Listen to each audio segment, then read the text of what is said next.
Semifinal time! The Facepalm Tacticians, ladies and gentlemen, going up against Quack'Emole. Still the Rare Cup over here, as we're looking into another best-of-3 series. And of course, since we are in the Rare Cup, that means that we have the best teams of Division 6 and Division 7 of HeroesLounge.gg represented here today. And on the left side, we got Reyna, played by Steppenwolf, Black Milk on Deckard Cain, Jack Sully on Diablo, Vidra on Tacita, and Dragon is playing Imperius.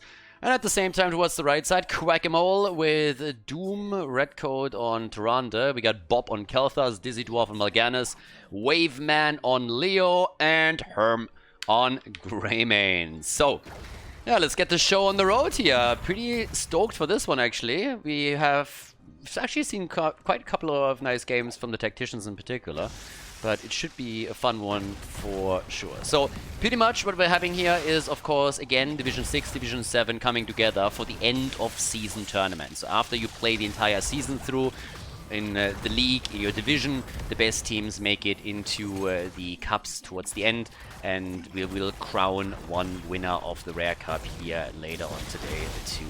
Now, the interesting part is that obviously when you're looking towards the general level of play within Division 6 and Division 7, on average you're looking at bronze to gold. That's on average what you're getting. Since we're now looking at the pretty much best teams within Division 6 and Division 7, you will definitely find some coordinated play here, and it's not going to be completely full-on YOLO with random talents that we sometimes see when we focus on the lower teams within a division. So definitely something to keep in mind here. But already down at the bottom of the map, Steppenwolf stepped out a little bit too far and goes down. Yeah, they've just been waiting for him to overstep and try to take those Siege Giants, and Imperius follows. So we have a quick double kill. Well played and nicely done here by Team Quack'Emole. Off to a good start. Be careful here in the middle that you don't lose Mal'Ganis, but generally speaking, that's actually looking Gucci. So down at the bottom of the map, Herm is now going for those Siege Giants himself. After he just got a double kill, it's of course easy pickings. And that would help them to maybe even damage that wall a little bit. And as on any map, if you can do structural damage without an objective, then you're obviously setting that up to be even more powerful, more successful. It's interesting to see them actually with Tyrande as the only support over here. That's not something that you see a whole lot these days. And honestly, yeah, there's the kill. Greymane coming in, nice. And Jack Sully might also be in trouble. He needs to be careful. Good damage coming from Kel'Thas in particular here towards the end, but Greymane is definitely buddying them a little bit. Yeah, but Tyrande will be interesting in the later stages of the game. Now, there is Tacita on the other side, and we got Jimmy. Pretty beefy frontline too, but so far they didn't really have a whole lot of luck trying to shut down Quack'Emole. So with 3 kills to 0, there's an early level 4 talent for the red team in play. We now have also Mana Tap for Kel'Thas. I don't know what's going on with Kel'Thas builds in lower divisions, but they just refuse to go into the standard Gravity Labs talent on level 4 for some reason that I, to the day, cannot figure out. Even when you have on all the other heroes meta builds being played, Kel'Thas always seems to me like he's the one exception where they're just like, nah, not really. So, either way, as it stands, we now got finally a kill on the board for the Facepalm Tacticians. Tyrande goes down, the first one to eliminate it here. We got the Ruby in play for Deckard Cain. Ruby is actually a really weird talent right now, to me, because for some reason, everybody in, like, especially on the social media platforms around Heroes of the Storm, decided that the talent is insanely overpowered. It's the only talent that you're allowed to take, and if you don't take the talent, you don't know what you're doing. And then you look at the top level play, and Ruby makes it, I mean, it's maybe picked, it's picked less than 50% of the time. It's very rarely picked. Like the top players, especially when we're looking towards someone like Banana H, who's been playing a lot of Deckard Cain lately, and a couple of others, they pick Ruby, but not really all that often. And to me, it's always amusing just later on to have a look at Twitch chat and just see how every pleb that just finished his Bronze and Plastic League game comes in and is immediately like, why is there no Ruby? What's happening over here? So yeah, it's one of those conundrums.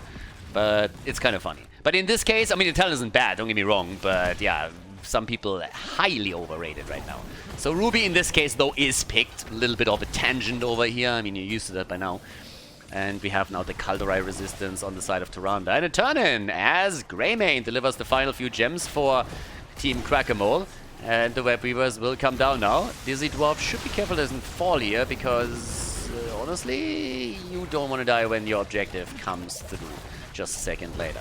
With that said, we have 45 stacks for Tassadar, and there is still a bit of a brawl going on here in the middle. But it's Web Weaver time, baby, and we are going for it. Alright, over here, there's the setup. Vidra. And no, he makes it out. No problem for him. Web Weaver. Oh, I spoke too soon. Vidra down, and that is, of course, a beautiful timing for the kill. And there comes the follow-up. Nice. That is going to be another kill, or it should be. Hello. Yeah, there we go. Down goes Imperius, and of course now the lanes are open. Bot lane, mid lane in particular. Top side, Jimmy moved in with the Exterminator and took the spiders down. Over here on the other hand, that's a very different picture. They're going to walk away with at least 140. They might even be able to take 2 down, considering that bot lane is currently dominated by Leoric. So, yep, here we go. They're starting to go straight for it, and will now be able to also eliminate the one in the middle, especially, of course, with Greymane making his way in. And this is an insane lead right now. I mean, kudos to Team Quackemole. That was quite the showing here. So they have a lot now going for them. The good thing for the tacticians is that they didn't lose a whole lot of gems. Most of the heroes that died either didn't have any or they were recovered. So there's at least that. But the situation for them is still dicey, because that could be an early level 10 now for Team Quackemole. And another turn-in isn't really all that far away. They need another 20 gems, 22 at this point, and they're going to be fine. But this is going to be, or could be, a little bit tricky. Herm already seeing over here. Let's actually take damage real quickly. Tassadar on 10k. It's actually top damage in the game. I expect Greymane to be a little bit higher, but Greymane and Kelthus more or less sharing the damage output on the red team now. Obviously, all of this is before level 10 hit, so it's still super early in the game. That will definitely change. But right now, good setup for the red team. I mean, good start into the best of 3. And here we go. It's time for the Pyroblast. And just the other day, we had actually a game where Pyroblast got real value in a game. It was kind of funny. Now, in this one, Phoenix has a lot of utility, but maybe they are able to get a kill or 2 into it. Already, we have the attack against Jack Sully. He needs to be careful. Greymane went for the bullet. And here come the level 10 abilities on the side of the tacticians as well. With the Hyperion and also Archon. The old man hasn't taken anything just yet. Probably is going to go for the stay on a while over here. And Tyrande went into Starfall. Alright. And there we go. Stay a while and get wrecked, baby. That's what the old man is going for. And of course they want their turn-in now. Both teams have enough gems for a turn-in. That bullet didn't hit shit. But Steppenwolf, nah, didn't get stunned out, nor did the damage connect. But over here, that's a problem for Vidra. And it is Pyro time! Oh my god, they unleashed everything on him. And he gets murdered. Nicely done. Yeah, that was actually a good one. Well played. And over here, Herb, look at him. No fucks given. The man jumps in. A werewolf here with no hit points, realizes it a second later, is like, oh shit, I don't have anything left, so he's trying to get out again, and actually manages to do exactly that. 6 kills to 1, and a really good lead. Blue Web Weaver still gonna come down, but yeah, a little bit of pyro action, guys. Let's just take a look at it. I mean, look at that beauty. They go for Tassadar, here comes the Pyroblast, in comes the Entomb, and they just blow him up. So that was actually a nice combo to finally get a little bit of value out of this one. Sacrificing, of course, a lot of cooldowns for it, but hey, taking Tassadar down, that's already worth it in and of itself. At the same time, down to the bottom of the map, off we go. Vidra, Jack Sully, and Black Milk are now trying to push through the wall. And it's a 5 versus 5 again. Bullet comes out. Gets some extra damage in against Dibbles. Leo, by the way, is up at the top and escorts another wave in. He's not interested in helping out at the bottom of the map. Clean up your own mess. The janitor doesn't want to help. So they are likely to at least lose one fort, but if Leoric can sit topside and do a little bit more work, he might at least break the wall. But honestly, I feel he should have rotated down too. I mean, the Web Weavers were defended in the middle and at the top, so it's not really the end of the world if they lose one fort here. But I think he could have done it. I mean, look what he actually did manage to do. Pretty much nothing. I mean, He's just sitting there and was able to get the gate, and that doesn't really help you in the long run. But now there's another turn-in available, and they're actually trying to turn in, and they let them. They let them turn in as they're trying to instead go over here for the camp. Steppenwolf. Oh, another pyro, and that's a kill. Yes, that's a kill. Oh my god. Bob with a kill count here. 2 pyros, 2 kills. He's 2 for 2 now. Dragon, also a little bit low. Yeah, Kuvat is Imperious. No idea where to go, so he goes down 2. Now we have 8 kills against 1. And they're murdering. Quackemole is just looking at this. They're like, why the fuck do we need Web Weavers? Let's just kill them and go for it. Herman's like, boys, I got enough gems, I can turn in. But they're just sitting there. I mean, look at it. One team needs 3 gems to get another wave, the other 2. So, yeah, they use the camp now to push through the middle. But I think at this point, they should just start to slowly fall back and take the Web Weavers. To be honest, they could have gone for boss. Once that they got the double kill, they could have also gone for boss. That would have also been possible for them. But, yeah, didn't do anything here. And now we have Kalthus at the bottom. Let's see if he actually took over on the damage count. Oh my god, look at Leo. Leo hitting his drains, apparently. The Wave Man comes in and takes the top damage right now, draining the high hit point monsters over here. 20,000 damage also for Tassadar. But Grayman sits at 80k, 18k. And Kalthus is sitting at 20,000 himself. They have a 2-level lead by now, too. There's another attack. And here comes the flip.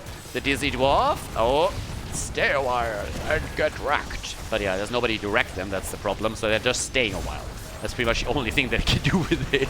It's even talent, at least. So it's a good moment to fight back. Tacticians are coming in. Here's the Apocalypse. Did hit only 1. Jack Sully in trouble. And goodbye. Another kill. 3 for 3. Look at Bob, baby. He's getting those Pyroblasts. That little Pyromaniac over there. Not bad. Kill against Imperius. 16 on the board. Web Weavers crushing through it. I have no idea why he's trying to defend the fort as the keeps are under assault. But that's what happens. Jack Sully is also gone. That's 4 down already. And with Greyman moving through the middle, the rest of the team focusing the bot lane, this is looking more and more like a lights-out move by Team Quackemole, as they are coming through to take the core, take the game, and take the lead in the best-of-3 series here in the semi-final of the Rare Cup. Strong performance here in the first game by Team Quackemole. Very, very dominant. I mean, 13 kills to 1. Holy hell. Kalthus top damage on the board now. And I dare say it, great Pyroblast play too. So now with at least Mal'Ganis fallen, there's another kill for Facepalm Tactician, but it doesn't change anything. Team Quackemole with a victory on Tomb of the Spider Queen.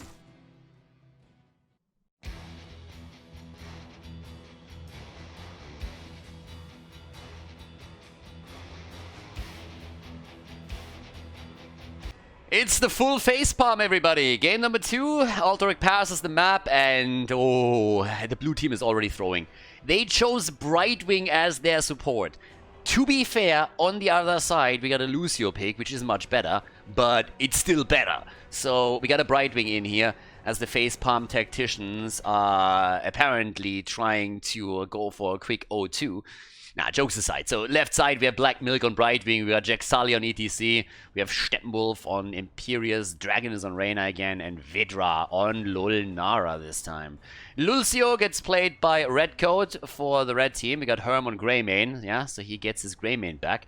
Dizzy Dwarf on Leo, we have Waveman on Jaina, and Bob is playing the frontline. Playing actually with Johanna. So obviously, since we're looking at the lower divisions, a lot of these heroes are just simply preference picks, right? If you watch at some top level play, then every single player has a role that he plays, and he has multiple heroes within that role that he, of course, can master and then be a little more flexible in the draft. If you're going up against teams that are in at the lower spectrum, or the lower end of the skill spectrum, then oftentimes you will see a lot of role swaps between one game to another, just because some players play a certain amount of heroes and they need to just like draft around that a little bit. And that's one of the reasons why you all of a sudden have a damage dealer playing a tank and vice versa, why different support jumps in every now and then. So that's of course part of all of this too. So it's not quite that you can just dig deep into the hero pool and say like, hey, I play all of these guys. Waveman over here, he's a bit low. He needs to be careful. That would be a good start for the facepalm tacticians if they can get it.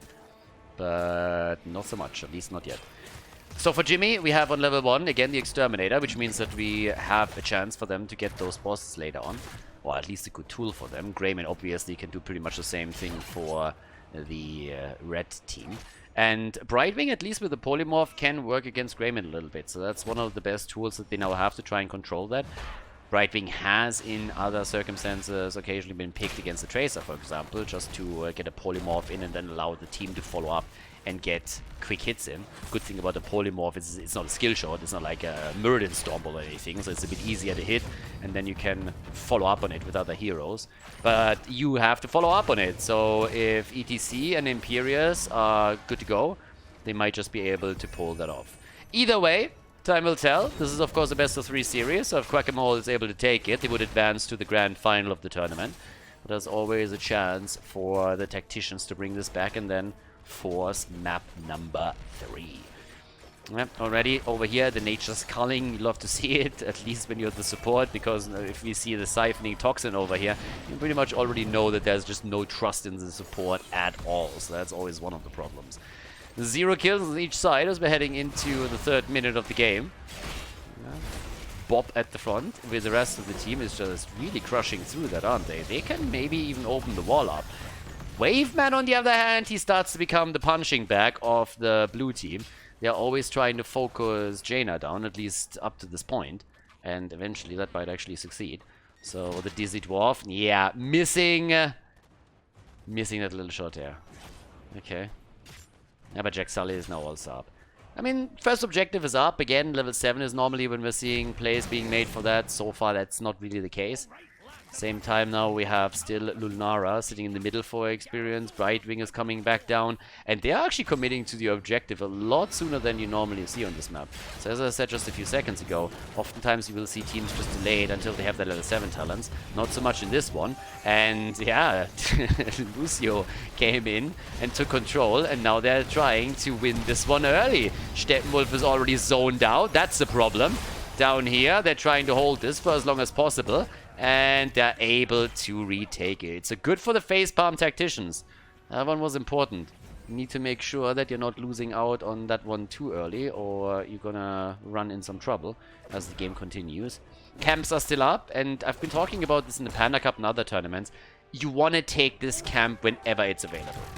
Like, the quicker you can take it, the better. Greyman is currently helping out there. But of course, they need to hurry because there is a move now being made for the objective.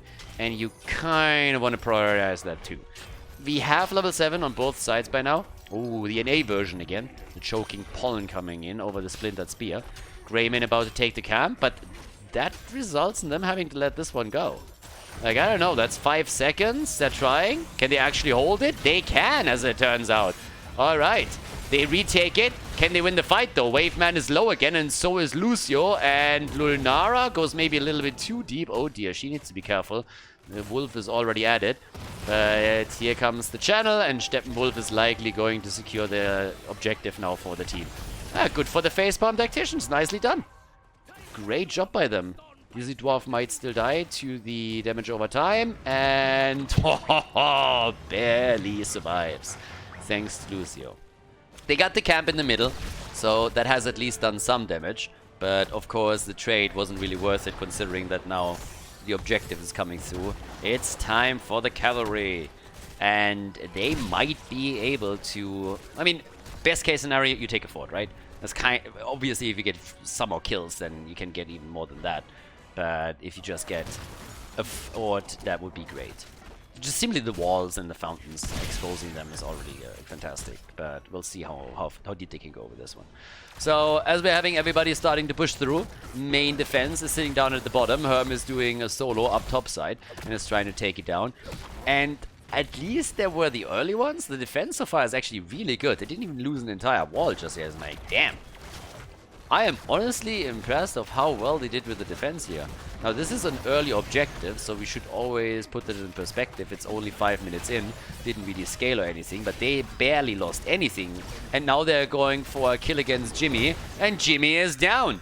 Jimmy down, and they try for more. A little bit of control through Jaina would maybe help them to lock down Brightwing, but nah, they can't get the kill here. Not just yet. Down at the bottom of the map, Imperius and Leo are rotating between the lanes, trying to get the experience towards level 10. And that is actually a wave that they are likely to lose. I mean, that fountain is also getting attacked. Lunara is hopping in. Some of those could disappear. Nope, she catches everything. Catches the entire wave. Now, over on the right side, Herm is doing his thing. Ring of Frost! Look at that. We don't really see that these days that much anymore. And we get the high five. But the Ring of Frost is actually interesting. Normally, it's all about the Water Elemental. Especially with the level 20 in mind, of course. But Water Elemental alone gives you so much safety and control in a team fight that is pretty fantastic. And we see Brightwings picking Emerald Wind, which I honestly think is a pretty shitty talent in most cases. I mean, Brightwing in and of itself is a hero that doesn't really add a whole lot. The Ring of Fail right there. Okay. Yeah. But the problem is really that if you want to have a decent heal output, who is the best Brightwing player that we so far have in Europe? It's probably Ixia. And he consistently goes into the blink heal simply because it gives you another tool to help out with the heals, generally speaking. The times where we have a Genji Brightwing combo and you just simply teleport in and then go for an Emerald Wind are kind of over at this point. But with Jaina in particular, I think they need to set her up. Just simply YOLOing out the ring does not help you at all, as you could see. So, yeah, there's that. But, well, with this, we now have the jump towards the middle. Brightwing is trying to help out here because Herm is already sitting right there and trying with Greymane to take another structure down. And Greymane is fantastic in these positions. Whenever you get Greymane in Worgen form onto pretty much anything, honestly, he's just destroying it. Structures, bosses, camps in general.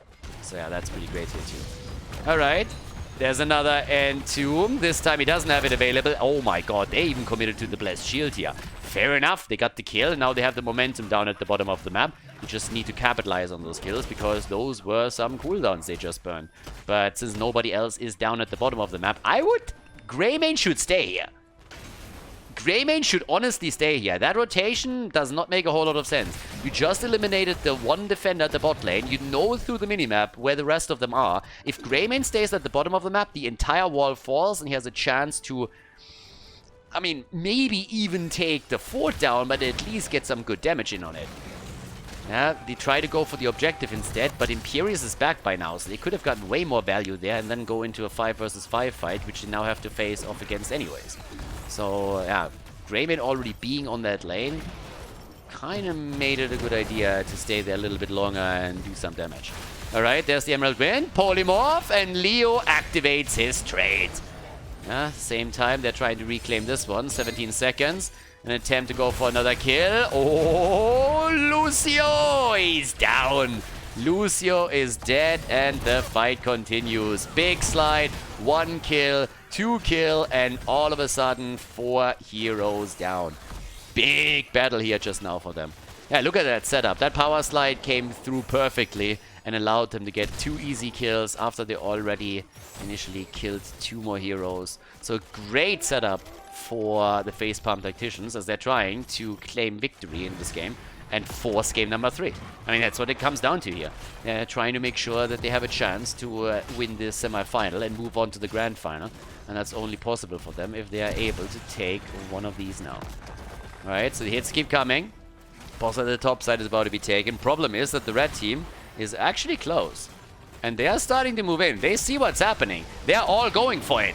Oh, Emerald Wind, ring, connects with 1. The boss is taken, but Brightwing is down. Trashwing is eliminated, so is Imperius just before Jaina dies to the damage over time. And that's the kill against good old Leo.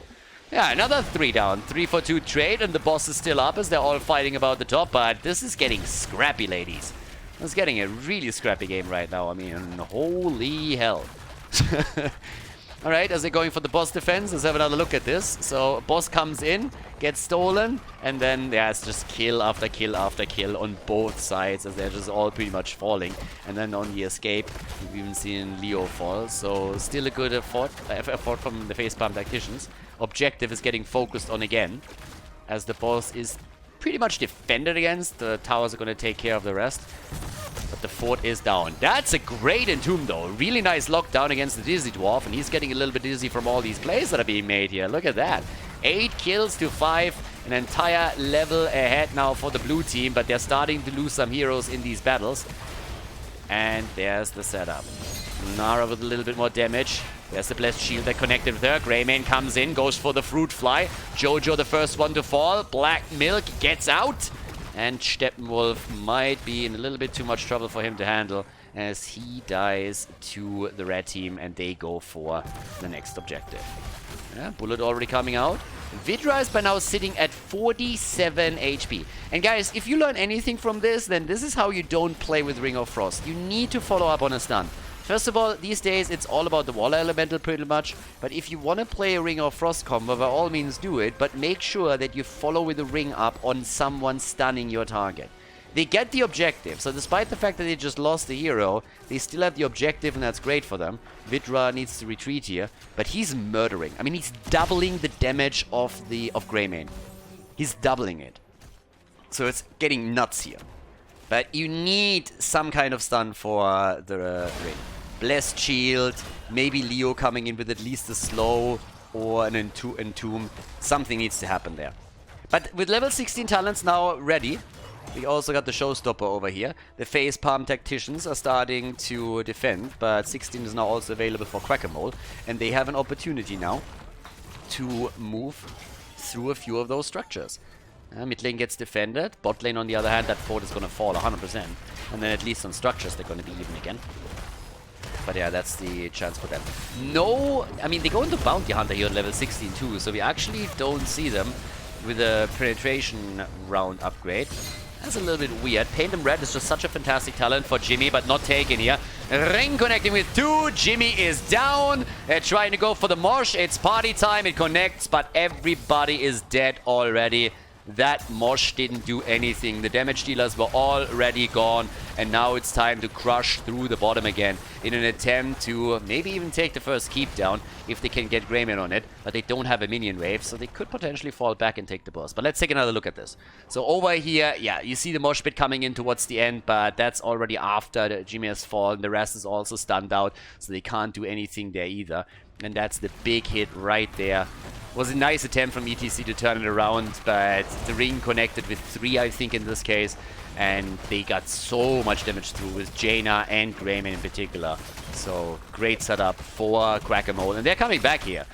They're starting to close the gap in kills. They're only 1 behind. And now they have the boss at the bot lane, which is obviously going to start moving straight for the keep itself.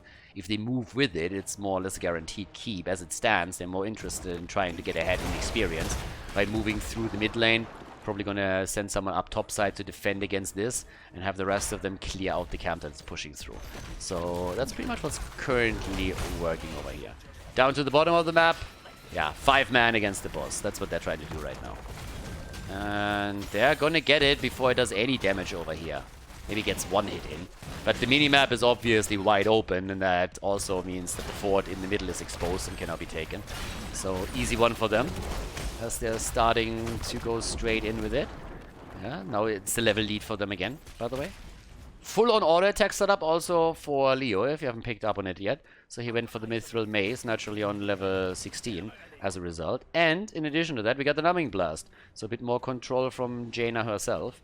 Talents are a little bit wild. Again, there are a couple of variations that are being played now for sure. I pointed out some of them. But yeah, again, this is Division 6 and Division 7.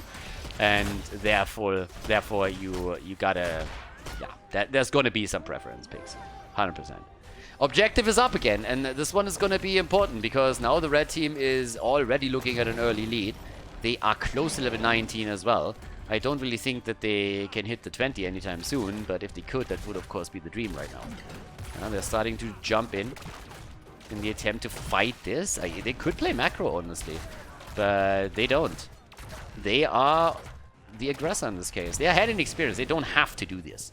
They could actually just like wait it out a little bit, push some lanes out, but they also have the camp pushing through the middle, so as long as they can pretty much just tie up the resources and the players of the tacticians around the objective, the camp in the middle is going to do even more. And since Leo moved in as well and took another wave down, that camp is going to hurt. So that forces the blue team to pretty much split and defend objective and the middle at the same time. And that's a problem. And that results in a potential kill even. Jack Sully nearly going down. Brightwing saving him. Immediate Emerald Win trying to save herself here.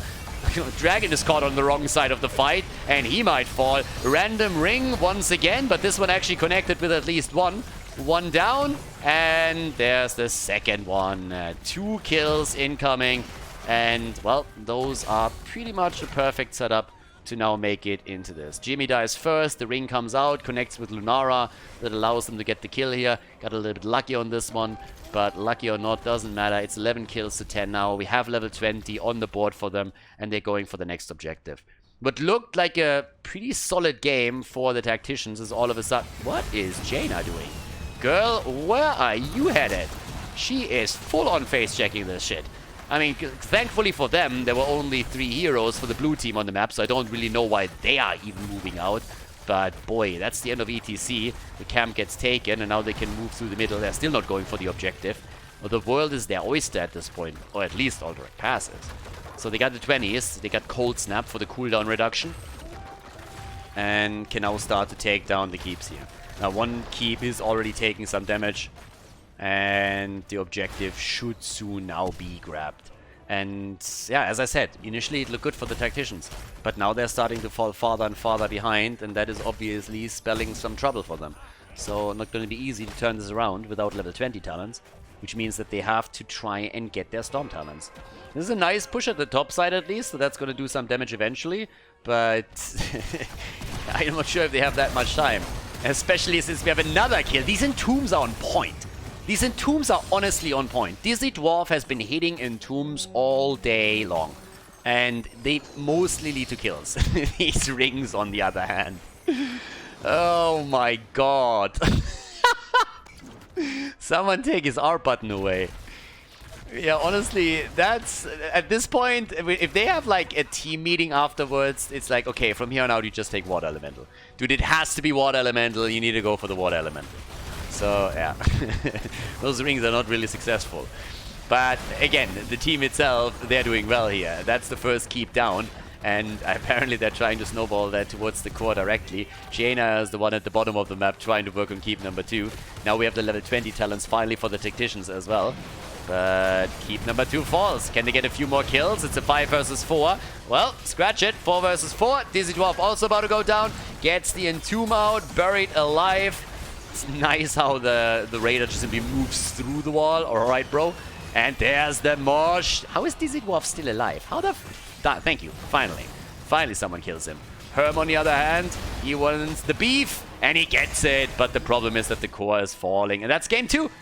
Quack'em with a 2-0 victory against the Facepalm Tacticians. And the red team moves on to the grand final of the Rare Cup.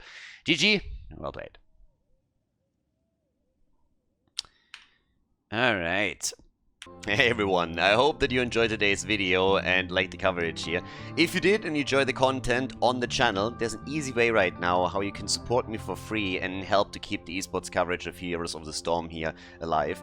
And there is a link in the video description, and if you just download a game and play through a short tutorial there, you would support me directly and help to keep the lights on here. So if you could take a few minutes out of your schedule in order to do that, it would be absolutely fantastic. It would help me directly, as I already said, and it's absolutely free, doesn't cost you a thing. Once that you play through a tutorial, you can also uninstall the game if you don't enjoy it. If you do, feel free to join the Discord channel where we currently are still playing the game, and if you need a little bit of advice, if you wanted to join the clan, for example. But as I said, just simply downloading the game and playing through the tutorial would already help me quite a lot and would help to keep the channel and the coverage here alive.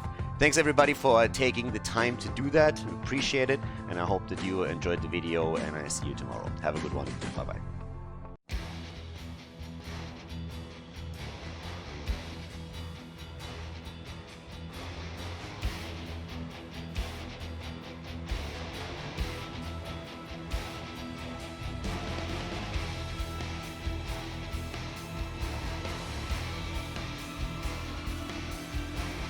Thank you everybody for watching the video today. I hope that you enjoyed the show and the commentary.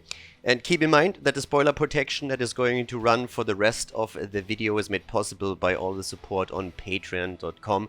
So guys, if you want to support my work, if you want to help me start new projects and keep the spoiler protection in place, please consider heading over to patreon.com/Khaldor. There's also a link in the YouTube description, and check that out.